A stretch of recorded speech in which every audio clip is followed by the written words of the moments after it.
Hi everyone, welcome to another IELTS video. I'm Pedro, and in today's video we're going to be looking at IELTS listening multiple choice questions. So in multiple choice questions, you'll either get a question with 3 possible answers or the beginning of a sentence and 3 ways that you could finish the sentence off.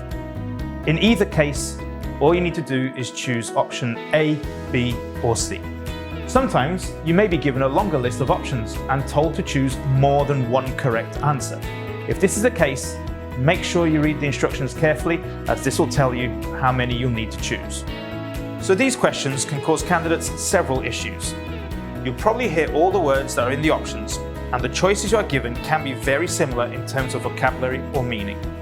This same vocabulary that you read in the questions will also be different to what you actually hear.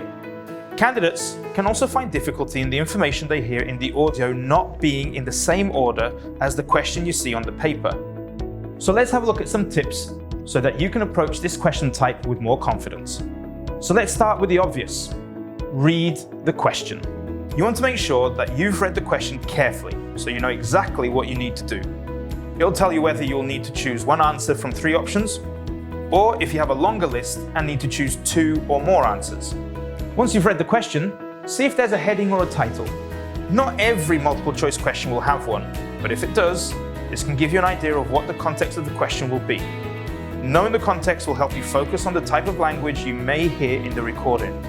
Now focus on the questions and start to highlight or underline keywords and phrases. Let's take a look at this example. In these examples, chosen and delivered would be keywords, so start thinking about how else these could be expressed.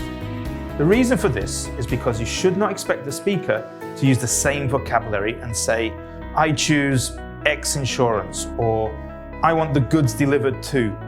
Synonyms and paraphrasing are used extensively on the test and not just with the questions. You'll also need to keep them in mind when looking at the options.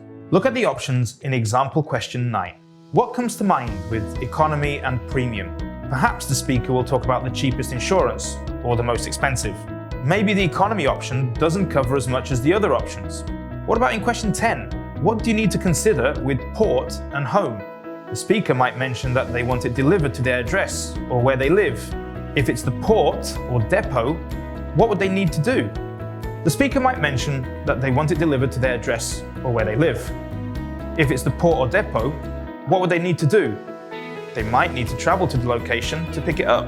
Whether or not my suggestions are in the recording, the key is that you are not listening out for the exact same words.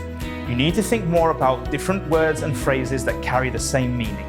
As in other parts of the IELTS test, be careful with distractors. They can change the original information you hear. You might think you hear the answer, but a word like but or however could change the information you think is correct. Try marking the answer you think is right, then carry on listening to check if it's correct. If it isn't, quickly cross it out and eliminate that answer. And remember, if you're not sure about an answer, just guess.